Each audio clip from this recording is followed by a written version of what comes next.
Hello, welcome along to the conversation here on a Thursday evening. It's just after 11 p.m. in the UK and 3 p.m. in LA. And I welcome this week my guest to the conversation, Patty Ann Miller. Patty, really great to have you with us. Thank you so much for joining us. Good evening and a good afternoon to you. How are you? Thank you for having me. It's going to be a blast. Really good to have you with us. Yeah. Well, we've been talking about doing this for a while, and it's so great to finally get you on with us.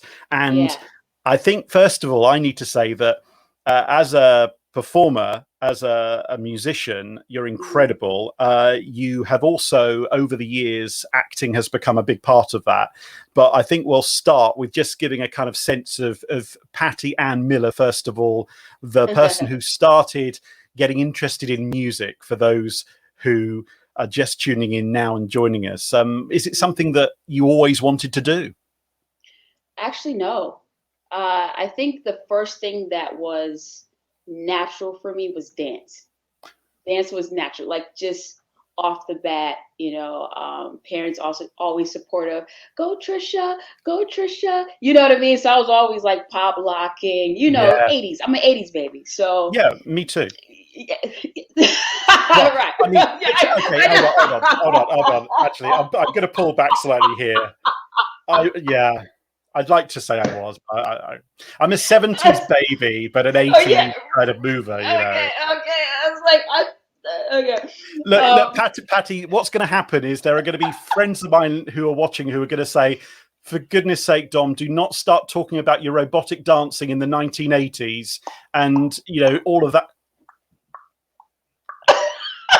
I love there we are. We've broken the ice. Carry on. I love it. Yeah. So dance was first.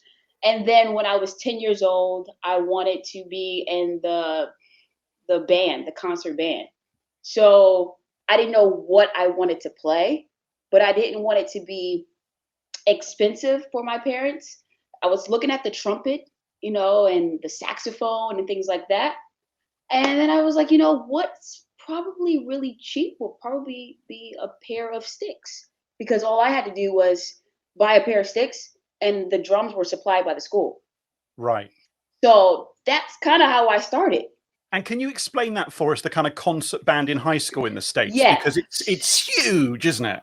Okay. All right. So concert band is basically where everything is upright. So you have the snare drum, you have the bass drum, the xylophone.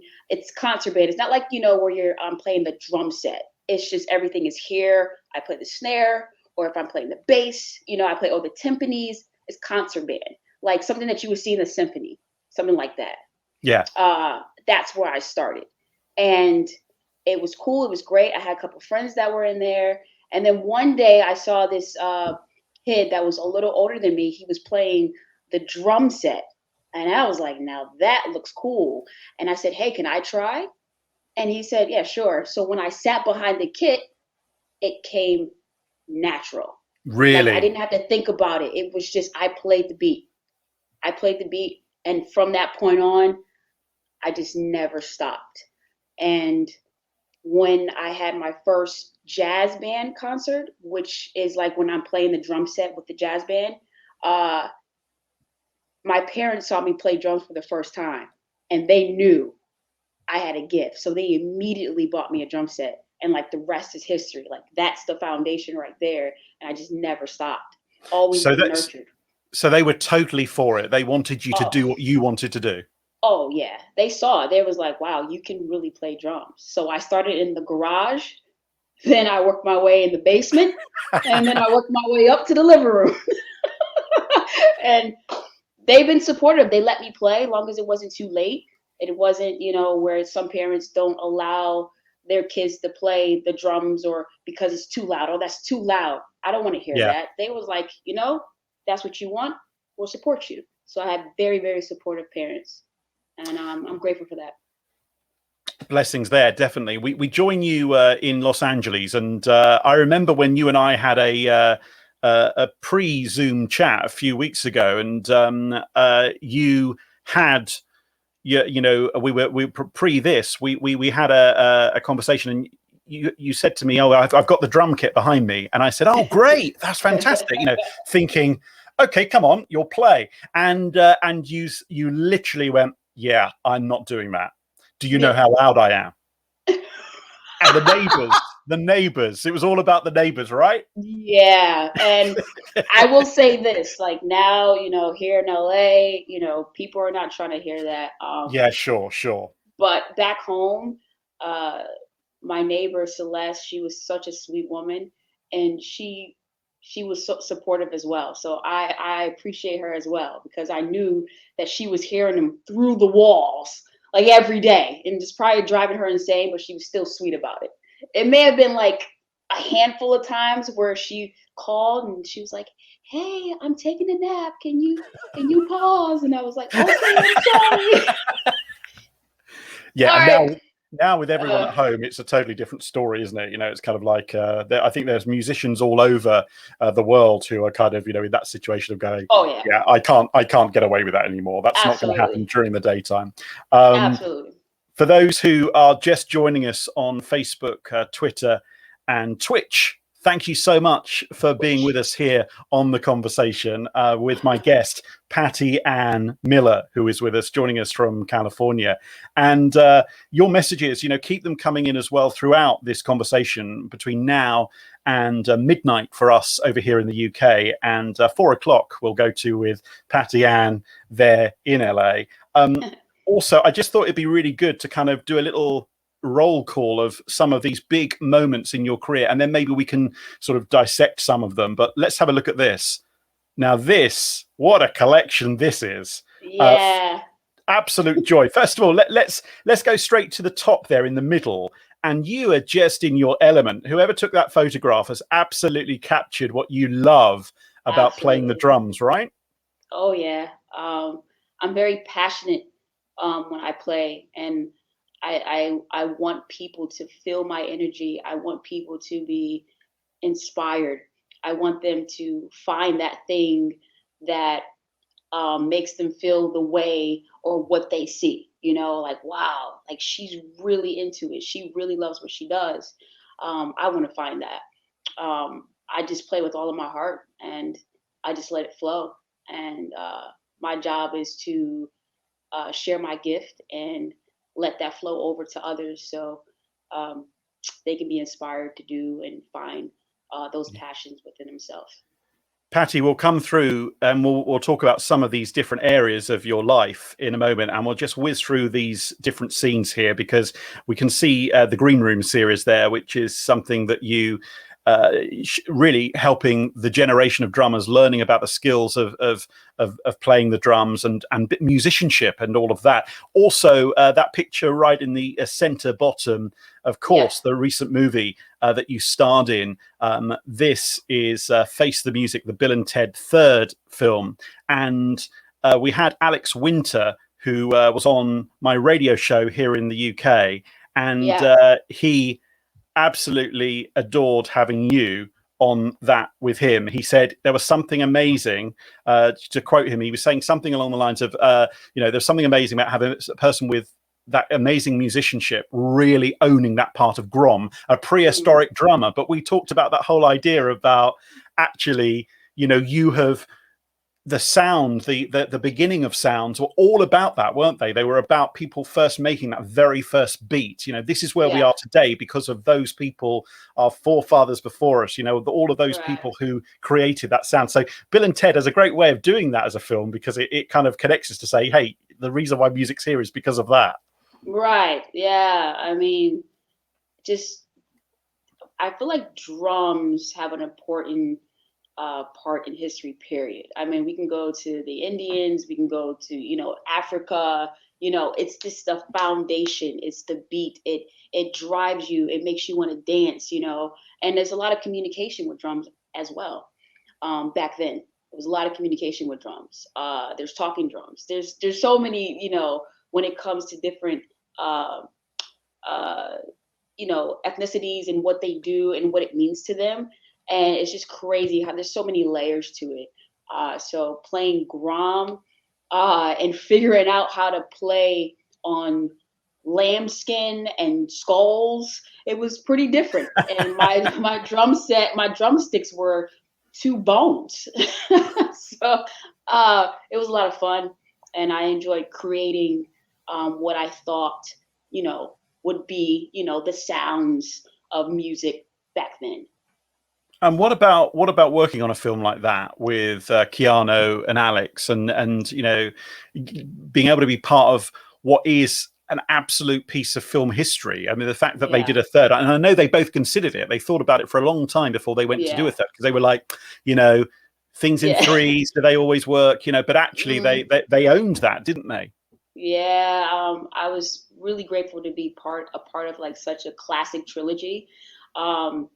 And just being on set and working with such amazing actors. And obviously we know Keanu, we know Alex, Sam, we know her as well. And it was just such a surreal moment. Like, I've always wanted to be on the big screen. I've always actually envisioned that, one day I am going to be on the big screen. When that will happen, I'm not sure. But when the stars are aligned, things happen exactly when they're supposed to. And, I was found on Instagram, and everything happened the way it should. And, I was out the next day, to New Orleans filming, with these amazing people. It was just like a dream come true. And I'm just so grateful. And I'm still, when I think about it, I go, wow, that really did happen. Yeah. Yeah. That must be just so amazing when those moments become really true for you, something that you've been wanting to happen, and then it happens. Yeah. And is there a psychological way of sort of, so as a musician, as an actor, having both of those parts, is it in a way both informing each other? Are both sides of you from those different spheres, musicianship and acting, are they helping each other? Well, it's all about creation and being creative. So I think, I feel like even when I'm playing drums, I'm still playing a part. I'm behind there. I'm like, okay, all right, Patty, let's go. And I'm like, if I'm rocking out, I'm playing the rock mode. If it's R&B smooth, I'm playing the R&B smooth. So with Grom, I'm a cave woman. All right, so I'm gonna play that part. So everything's kind of just, it's about creating. Everything. It's art. Everything is art. You know what I mean? I think that's what's interesting about looking at the different music genres. So you literally cover different sides of the music spectrum. You're not one or the other. You've done everything. You've done those pop videos with with incredible performers, but at the same time, the concert hall vibe, the live session in front of thousands of people, and let's not forget the Super Bowl with Beyonce. Yes, insane. Okay, let's take a moment, just pausing there, and saying about that and what that was like, because that I mean, it was amazing on screen watching it over here when that happened. Though, and obviously you were with colleagues, the centerpiece of that whole routine. Tell us how it all happened and came about. Oh wow! So that was all about word of mouth. And my friend, or drummer, he's an amazing drummer. He actually texted me and he said, "Hey, do you mind if I pass your number on to a musical director? I can't tell you what it's for, but I'm going to tell you. You're going to want to be a part of this." I'm like, okay. So, that's kind of how it happened. I was in there, we had to sign the NDA, and, and I'm like, okay, it's for Beyonce. Awesome. Yeah. Oh my God, it's for the Super Bowl. Whoa. Yeah. Because at first it was like, okay, cool, I'm doing something with Beyonce. And then they didn't tell us till later, that it was for the Super Bowl. So it was just like, this is happening. So it was about 3 weeks or so of rehearsal. Beyonce, she is something else, man. She's a rock star. She has her a hat, all these different hats. She's like She knows how she wants the camera to be. She knows what sound she wants. She knows how she wants people to dress. She knows what she wants. She knows what the like. She's just everywhere. She's a boss, like straight boss, hard worker. She was in there all the time practicing, and it was just awesome to kind of see the behind the scenes. And when it came to the day of the Super Bowl, I think we all were emotional because it was like, wow, this is really happening. That's like one of the biggest performances you can do. That's like the biggest audience is like the Super Bowl. Millions of people tuned in, and to be a part of that was just more than a moment. It was, wow, this is where I'm supposed to be right now, and just being grateful to be a part of that. At that moment, it was beautiful. I'll never forget it. I can't even imagine what that feeling must have been like as well. The energy coming off of not only the crowd, but knowing the people watching at home. Overwhelming in a good way. And then when we heard that the track, because we all had in-ears, it was like swap, and we out there like marching out. It was so good. And Bruno Mars, Coldplay, it was like, wow, here we are sharing stages with all these amazing people. It was beautiful. It was great. If you have a moment like that there must be an enormous amount of adrenaline that happens when you perform it. What happens next? What happens when the moment's over? What happens in that space? And maybe that's the same for any gig you do. When you come off stage, what's happening in that period between that calm or that kind of adrenaline, or what? I think it's kind of like you have this moment of like, where you just kind of sit and you're like in stillness, and you're kind of like, that happened, wow. And you just kind of take it all in, because sometimes you can be so caught up in the moment that you're not really really like, hasn't sunk in that this is really happening, if that makes sense. So when everything is all said and done, you sit there and go, I just played Super Bowl with Beyonce at the Super Bowl. Wow. And you just have like grateful moments, and you're like, cool. And then, you move on to the next, and you have that on your resume, and it's like, awesome. All right, let's keep pushing forward. So then there's the other side of what you do, which is the teaching and the mentorship of other people in terms of the instruments and the live experiences you have online and these sessions you do. And as you've grown as a musician, as an artist, has that been something that you've enjoyed doing, sharing that knowledge, whether it be online as part of an online series, the Green Room, or others? The Green Room I'm endorsed by Sabian, which is a cymbal company, and they actually I was actually on tour, and they came out to do an interview, and they wanted me, they actually gave me a whole new series of cymbals, and they wanted me to kind of like test it out and rock out while I was, doing the tour, and just get my feedback of how I felt about the cymbals. So that was cool. I love Sabian. I've been with him for a long time, so it was kind of like a family thing. But I love doing that. That was really cool. Sabian is my heart. I'm a big fan of Sabian cymbals. So yeah, that was a cool experience. And people can learn from that, or if they want to buy the cymbals, they can buy the cymbals. Like, oh, Patty Ann Miller, she's playing those cymbals, I'm going to get the cymbals too. Yeah, because I guess that must become quite a big part actually of that whole world, because obviously there are a certain number of different types of musical instrument, but if you become known for playing that, then obviously, and particularly I think I mean we have it obviously over here in the UK for our top musicians that they'll be associated with, but it seems to me that in America it's not just a sales thing, it's much more than that. It's actually, look, I'm not endorsing it because I'm just making money. I'm endorsing it because I really use this. This is my work. Yeah. I really, there were other things like other cymbal companies that I could have gone with, but I had my heart set on Sabian. I was like, I love Sabian. I want to be a part of Sabian. Some people take endorsements just to take endorsements. Like, right. You don't really believe in the product, like, don't just do it. So I'm like, everybody that I'm endorsed by, I'm like, they're my heart, and yeah, just having an influence on, up and coming drummers, even people who are like really solid. They're like, oh, Patty uses that ozone. I'm gonna rock out with that too. Ozone Yeah. symbol is like an effect symbol, just to Oh, well, prepare you. you know from my musicianship and prowess that I'm clearly down with what that is.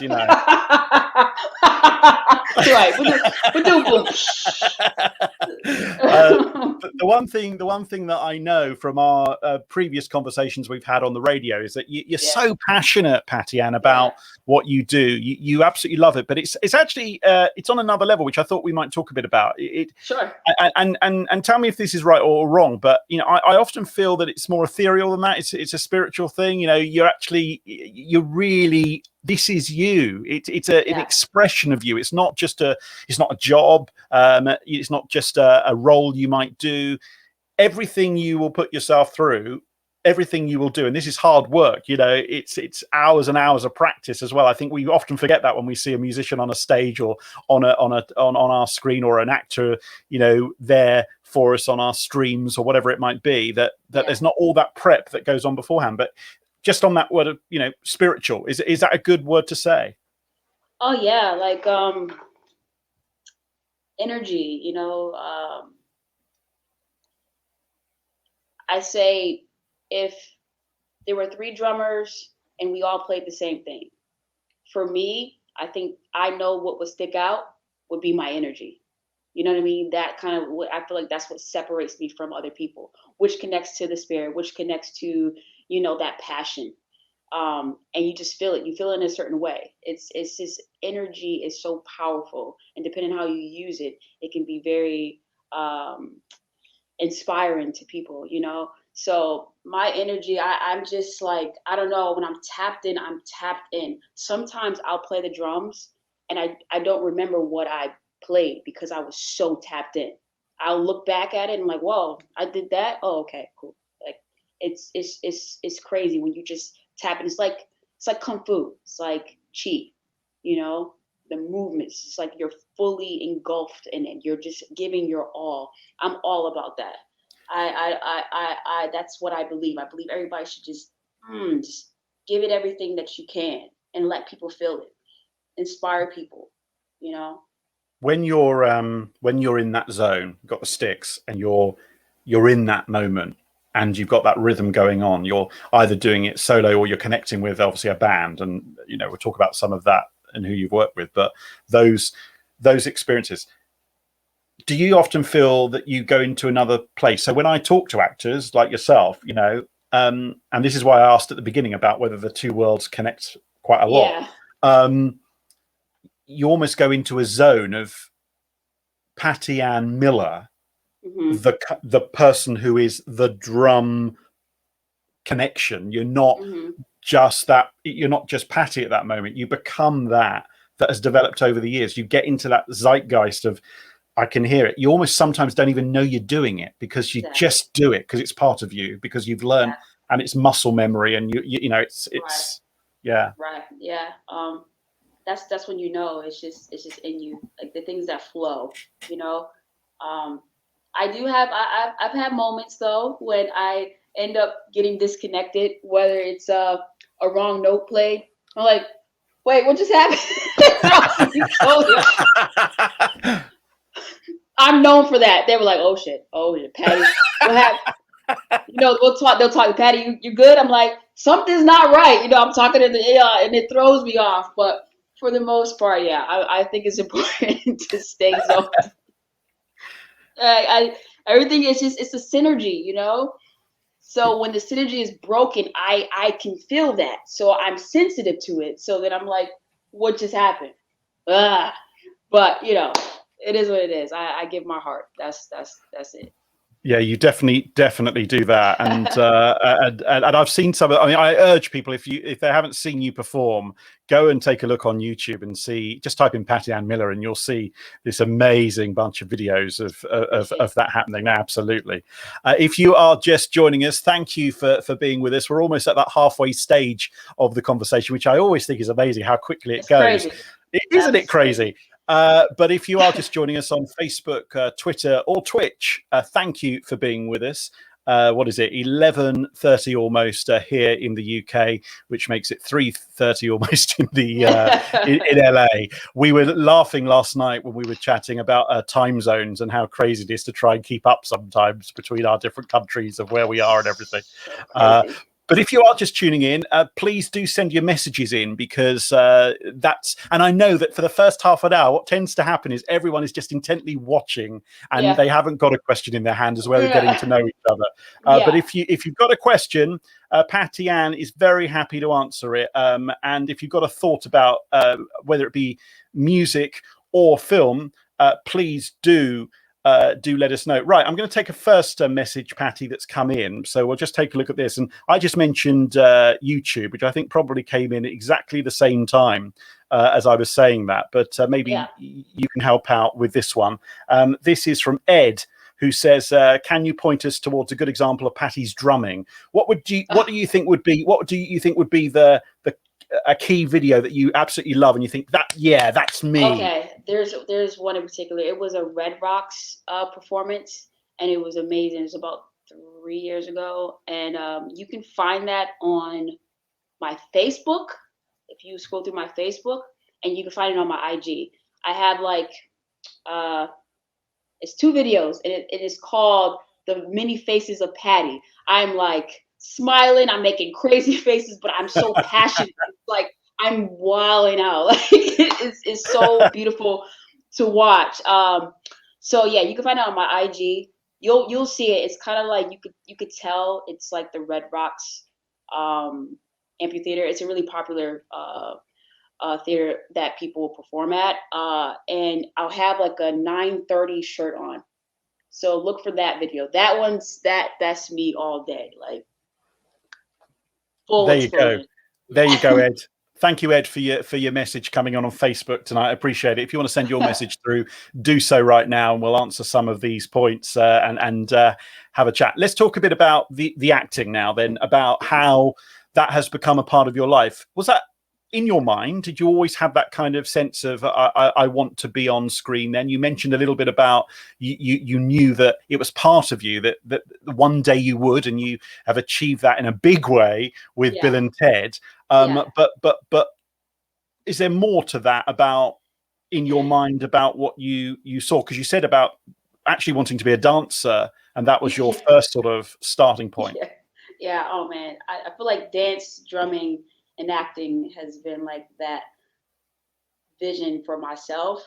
What's crazy, let me just say this before I get into it. I never wanted to be a professional drummer. Ever. Ever. I didn't even think you could live off being like a professional drummer. I was like, oh, what? No, I wanted to do business at first. That's what I wanted, which is crazy. Entertainment business. Yeah. So I'll just put that out there. But basically, when I first moved to LA, I wanted to do everything. Act, dance, drum, okay? So I was all over the place. I was really trying to figure it out. And I was on So You Think You Can Dance, which was really quick, which is a popular, I'm sure you heard of it. Yeah. Yeah, I was on that. That was great. And I was like, okay, should I focus on the dancing right now? And I was just thinking to myself, actually, there's a series of things that's happened, like me injuring my wrist. I couldn't play drums. That gift, that thing that I've always had, was slightly taken away from me. I feel like that was a wake-up call, because I feel like maybe I was taking my gift of drumming for granted, and maybe you need to focus on that first. So I kind of had this thing where I was like, all right, let's focus on the one thing that's strong, very like obvious. That's like your strong gift. Let's focus on that. Because I even prayed. I was like, please heal my hand, please. I promise I'll focus on drumming. And everything worked out. My wrist came back, and I literally quit the 9 to 5. I got out there doing like silly gigs, at the bars and all that. And I focused solely on drumming. And what I believed was drumming was going to lead me to TV. Right. That was my belief. Because I knew that me following my heart it was eventually going to lead me to all of my heart's desires. I just had to focus on one thing, and that's what I did. So I focused on drumming, and then everything started rolling. The CeeLo, the Zara Larsson, the Leslie Odoms, like all these awesome gigs started coming. And in between that, I started with commercials. The drums led me to commercials. So I'm on TV. Oh, Patty, I saw you on a McDonald's commercial. I saw you on a Dawn's commercial. I saw you, what I mean? Like, cool. And I was like, I'm getting closer. But I had to keep going. Still drums, still drums. Go ahead. So I'm just wondering whether that's interesting. So I'm wondering whether you and I off air have talked about the word "stay in your lane."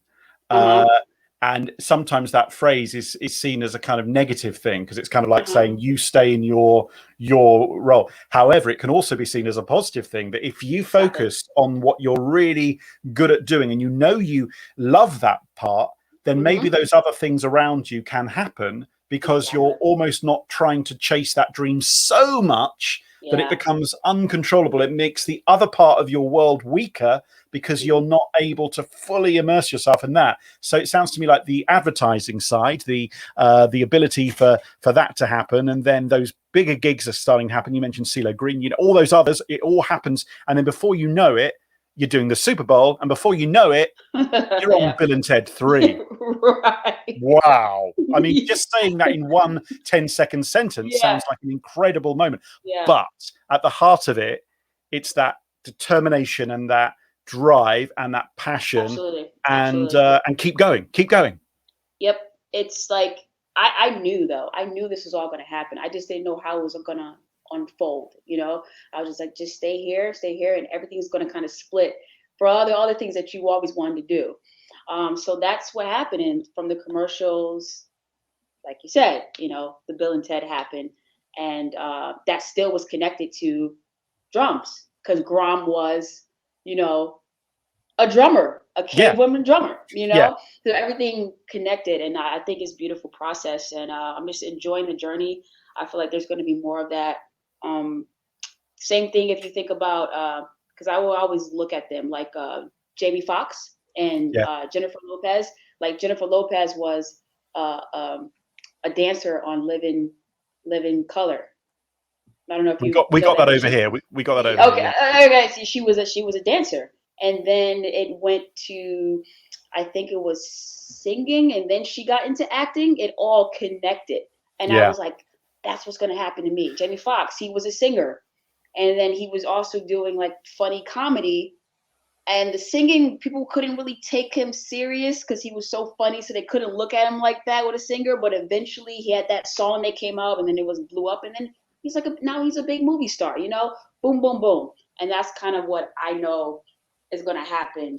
Well, is happening in my life and for my future. And so what I'm interested in as well is people watching this, whether they're here in the UK or around the world, looking online right now, will say about LA. Forget where we are right now in LA, because it's a crazy world. But actually being in LA, what's that experience like? You move to a place that just said it all. You move to a place that is very different to everywhere else on planet Earth, and then there's this industry that's surrounding it, which is all about entertainment. But then on the same token, you've got this kind of bizarre kind of almost sense of there's a bit of LA, which is that, and then the rest of it is very different. So how do you immerse yourself in that world, and how do you keep level-headed? How do you keep your feet on the ground too? Yeah, well, I think that starts from my foundation and like how I grew up and how I was taught. My dad always says, stay grounded, remember where you came from.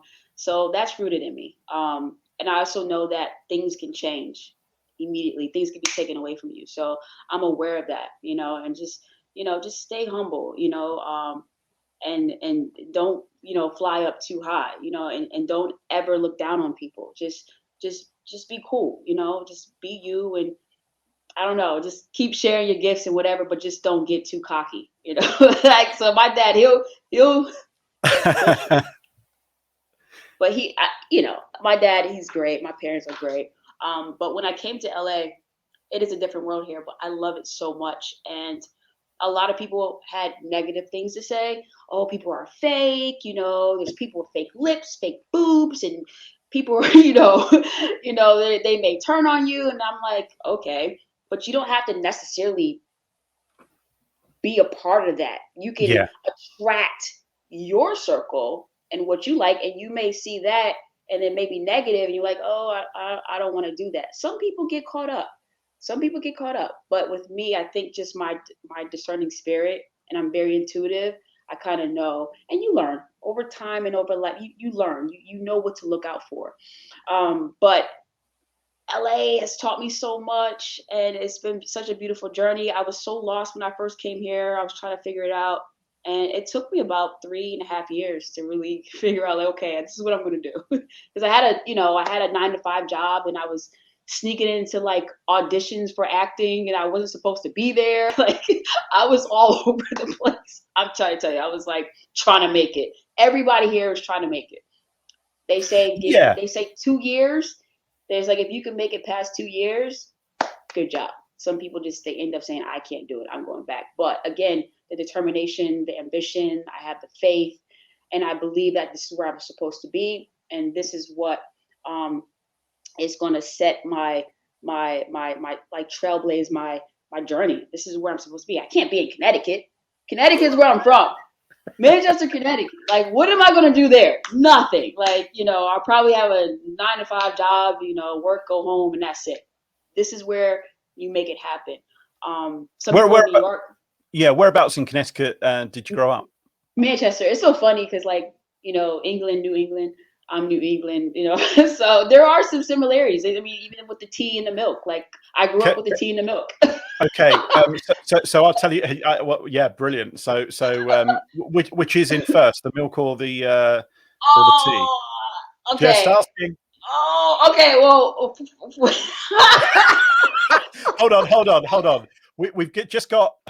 We've just got Joe Biden in the White House. There is a possibility here that an international incident is going to happen right here, right now. Okay, come on. Oh, okay. Well, growing up, I feel like I'm going to say the wrong thing. Growing up, I would put the hot water in, then the tea, and then the milk. Okay, well, we'll let you off. That's okay.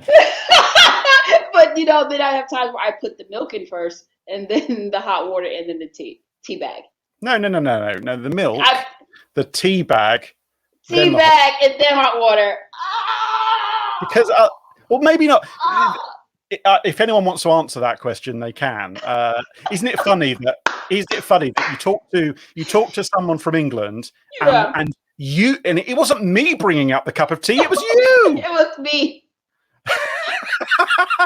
The stereotype is that we will always talk about tea and you bring it up. I brought it up. I'm New England, New England. Fair enough. It's so funny.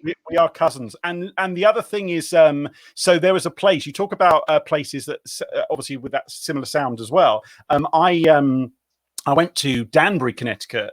I had a friend who lived in Danbury. And for anyone who doesn't know Danbury, the only fascinating fact I know about it is that the railway station in Danbury, it's got a little curve at the end of the line. Okay. And that curve, but bear with me, Patty, that curve was used in the Alfred Hitchcock film Strangers on a Train. Oh, really? I have to actually watch that. I'm gonna watch that and see. Like, Danbury is actually on the other side. I'm like, that's closer to New York. Right. I'm closer to Boston. That's where I was, closer to Boston. Did you know Kent Falls? Do you know the Kent Falls waterfall in Connecticut? I should know this, huh? No, I love this. I love the fact I know somewhere in Connecticut that you don't. Anyway, the Kent Falls, I'm talking to you from the county of Kent. So when I went there, it was like, oh, here we are in the Kent Falls. Gotcha. Yeah. There's a lot of similarities, like Manchester. I lived in Manchester. Yeah. There's, it's crazy. It's cool. Patty Ann Miller is with me, professional drummer and actress who we've seen more recently in the movie Bill and Ted 3, Face the Music. We'll take some more of your messages coming in the remaining time we've got together. What about film-wise then?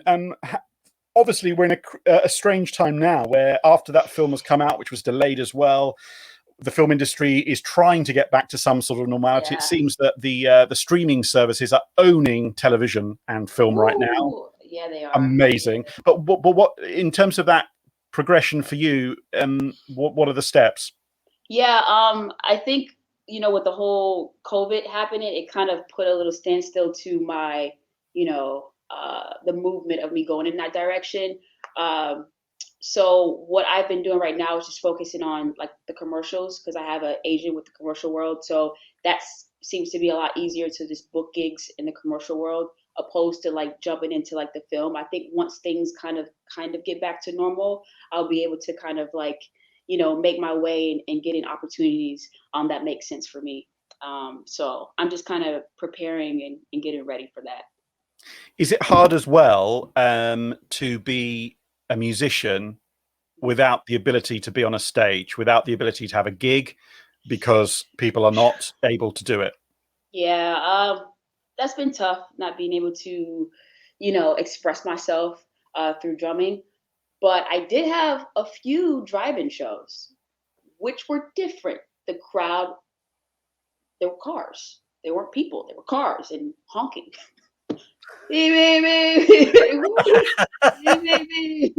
Okay. So it looked different, but it still felt good to be on stage. And I think it was an awesome way to adapt in the current situation. So I did get to play. It just wasn't as consistent as I was, used to. Actually, I actually did it was a little different, but it should premiere February 1st. The artist I played for, Quinn 92, we actually pre-recorded our show for the Corden show, James Corden. So that's going to be, that's going to be out. What's the date, we think? February 1st. Oh, that's great. Yeah. Oh, so it's only next week. Yeah. Yeah. So it was actually supposed to come out last Thursday, but with the whole presidency, I think they pushed it just to kind of give that space. And because everybody was just like all over the place, so they just want to give it the proper people just pay attention to that instead of like everything that's going on here, so they pushed it back. So I think James actually is a really good example of what you were talking about earlier. A guy who's on the West End stage over here on our television screens in a series called Gavin and Stacey, and he then does more of that kind of work, and then before you know it, he's doing that show in America on television and becoming one of the world's most famous talk show hosts. And and we've had the same, I think, with people like John Oliver, who's been able to cross over into the States as well, and obviously, most of our British actors just live in LA anyway, so so all that experience. But it is about that determination, and maybe not necessarily. I can't imagine. I haven't heard an interview with James saying he has, but I can't imagine that his idea was to be a talk show host, and to do American TV like that. But these things happen. It's that moment, isn't it? You do one thing and someone says, hey, could you do that? And you do another. And before you know it, you're doing it. Exactly. That's the beauty of the journey. You just never know how things are going to unfold. So you just keep following the things that you love. And I think it'll connect you exactly where you need to be. Hey, Patty, I've got a great person who's just joined us on via Facebook watching our live stream tonight. First of all, this is from over here in the UK. I'm just going to bring up the message. This goes back to what you were saying earlier about when you were saying about your dad keeps you level-headed, or certainly did when you were a youngster, and probably still would today. Say, "Hey, Paddy," he's back. Yeah. So Tessa is responding to that here. Dads will let you know. Absolutely. Now, first of all, I want to say happy birthday to Tessa, because it was her birthday yesterday. Birthday. Tessa Niles is one of the world's leading backing vocalists who has made a career out of working with pretty much everyone. So I'm just going to list a couple of people for you. David Bowie, Oh, Eric Clapton. woo! Hold on. She's very excited. She reacted. I think when I said Eric Clapton, she did. You know, she started her career with the Police, and Wow. she was there at Live Aid. So Wow. she has literally been there, Wow. and she has a book out which is called Backtrack, which is all about the story of what that world has been like over the years. Awesome. She is a fabulous singer, and it's really have to great check that that out.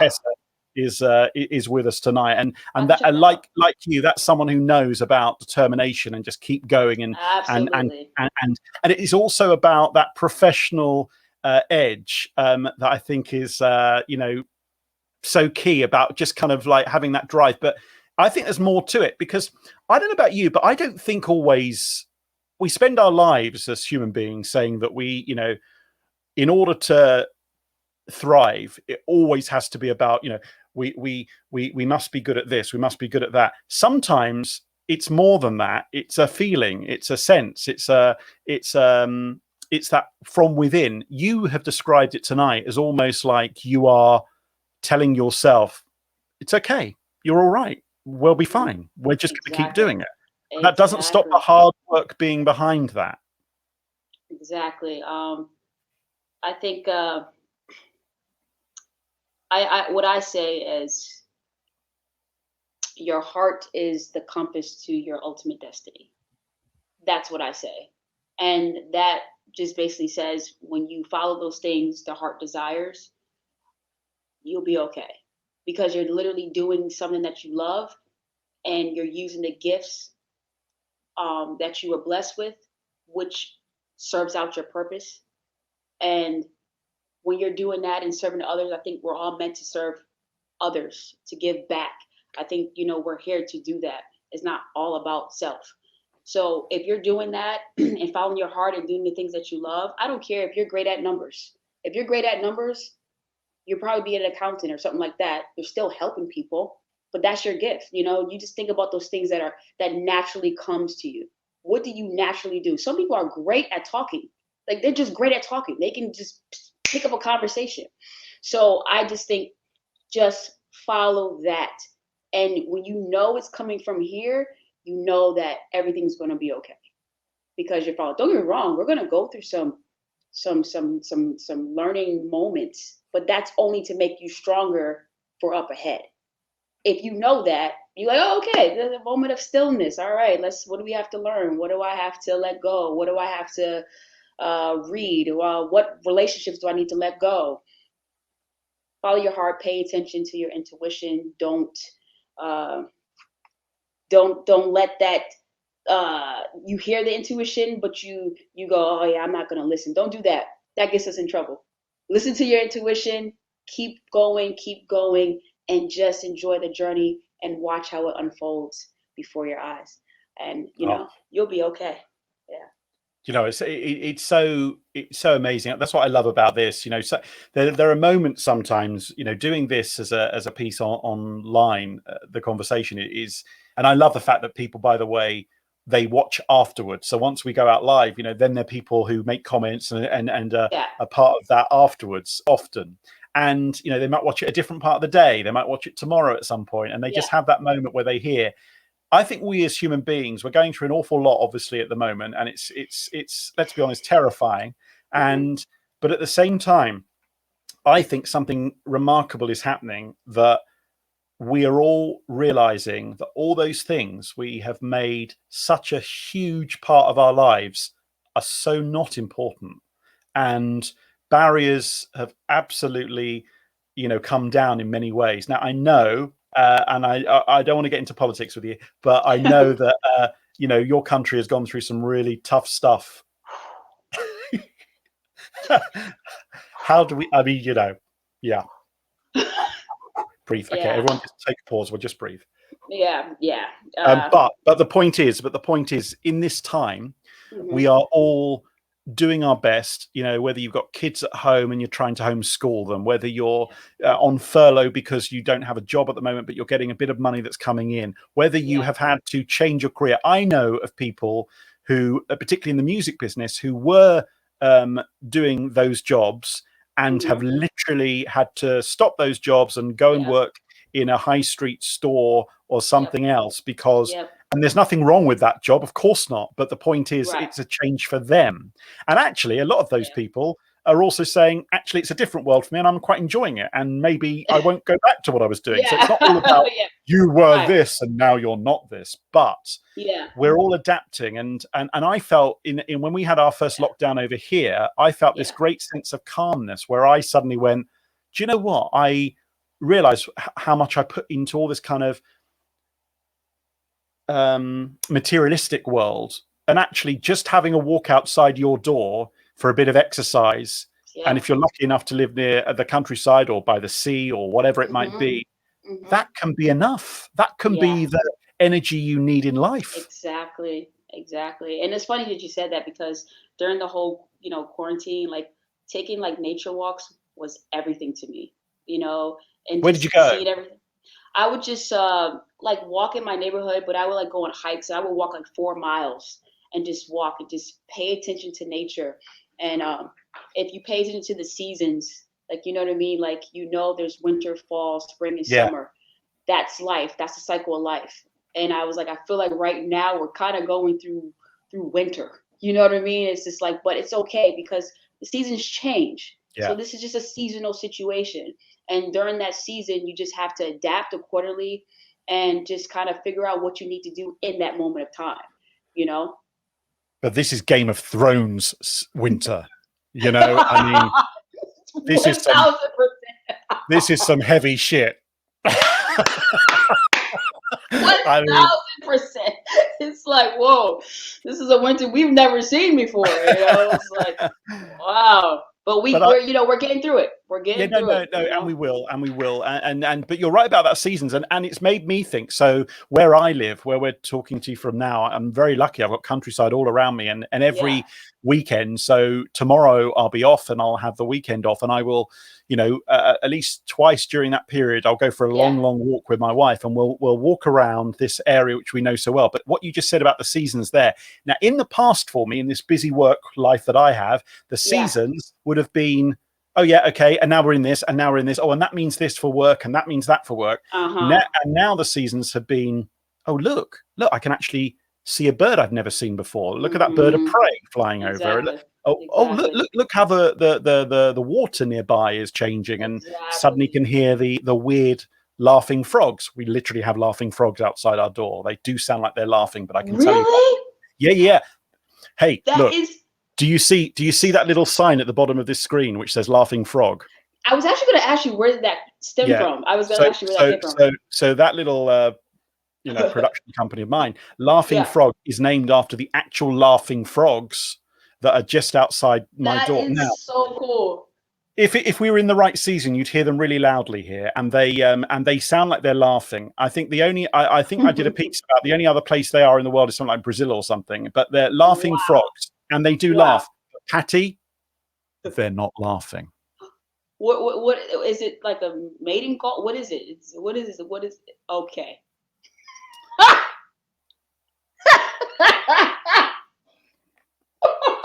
Okay. So at first, no, Patty, at first it's really endearing when you move in. Right. 12 years later, it's shut up. Right. Please. Oh God. Oh man, that's so funny. I have to look that up. I'm gonna look that up on YouTube. I know I'll find it. No, you will find it. Trust me, there are many. I think loads of people have gone around recording them and put them up. Look, it's been fantastic having you with us. We got another 5 minutes together, and so look, we've talked about those different moments and the journey that you're on, and trying to absolutely link into what you're doing. And by the way, do you remember Ed, who in the early part of the conversation wanted to know where to find you? Yeah.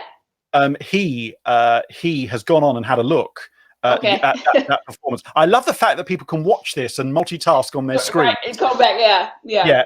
So he's been watching your Red Rocks performance. Yeah. And Ed says, love the Red Rocks performance, fantastic passion and energy. Do you have any musical projects in the pipeline?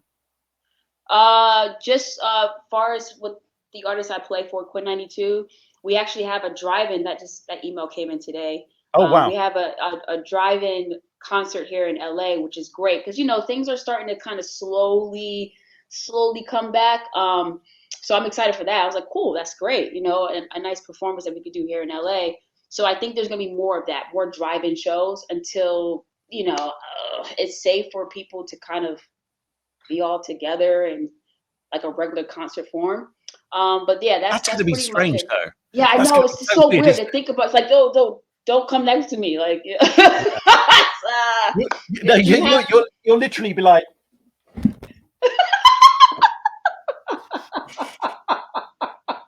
Honestly, it's going to. Yeah. No, but I think for all of us, it's going to be really strange and just getting weird for a while. In any kind of sense of like getting back to normality. And I know that musicians are saying, look, we want to get those concerts back on, but only when it's safe. But when will we feel as an audience that we want to be in that space? Because initially you're going, I want to be in there now because I miss it. But I wonder how long it will take. I don't want to be pessimistic, but I think that this year might be just the year of trying to get back, and then 2022 the year of we're back. Maybe I agree with you 1,000%. You know, it's a process, and you know, we're all just figuring it out on the way. You know, it is what it is. So I'm just enjoying the journey. That's it. Yeah, enjoying the journey is a good thing, and I think we should all do that, and maybe not try and see too far into the future, but actually enjoy day by day, because we know how important that is right now. And thinking to your mum and dad and that inspiration they gave you, for anyone watching who has got that dream and that passion and wants to do, whether it be in the two worlds that you're within, whether it be music or acting, what's your golden rule for them about actually getting out there and doing it? Because it's great when you talk about, look, one thing leads to another, but it's that starting point that often is the hardest thing for people, isn't it? Because in this modern age, it feels a little bit social media selfie world. How do you then begin that kind of journey? Well, I'm just gonna say it. You already said it. Get out there and do it. That's it. Get out there and do it. You have to take the leap and just have faith that it's all going to work out. But you just can't be on the sidelines, you know, doing too much research, and then time goes by and like, oh no, I didn't do it. Get out there and do it, period. And make sure that what you're doing is something that you love and you feel like that's authentic to you. And just believe in yourself. Surround yourself with, you know, positive people who can maybe give you great, you know, advice and, you know, along the journey. But get out there and do it. Jump. I think that is a great thing, you know, and even in these weird times, you know, you can still do things to kind of push yourself forward for when the better times come through. Absolutely. Do you know what? I've absolutely loved our hour together. Thank you so much for doing this. It's been fun. Thank you for having me. I love it. We've had some laughs along the way, and I know that all those who are watching on Facebook, Twitter, and Twitch, thank you, appreciate it, and we'll catch up, of course. And by the way, these episodes that we're doing, they are continually online on Twitch, so you can come and join us at Twitch TV. Thank you, Patty Ann Miller. Yeah, thank you. This is great. Thank you for having me. No, I mean, it's just such a vibe between us. I love it. It was a great conversation. I really enjoyed it. We'll keep in touch, and we'll do some more stuff with each other in the future. Definitely, no doubt about it. Patty Ann Miller, thank you. Thank you, Dom. There we go. So what a joy that was tonight here with us, Patty Ann Miller, who was phenomenal. What a great chat. What a great conversation. So we'll do more of these conversations in future Thursdays. We do it here. So it's just gone midnight in the UK and 4 o'clock in the afternoon in LA. I'm Dominic King. It's been a real joy having you with us. And by the way, I've said this before in our last episode last week. If you've got something to say about the live stream, something you'd like to join in with, suggestions of who you'd like to see joining me here online, then do just send an email to laughingfrogproductions@gmail.com, and you'd be more than welcome to be part of that with us here. But from me, for now, take care of yourselves, and we'll see you very soon.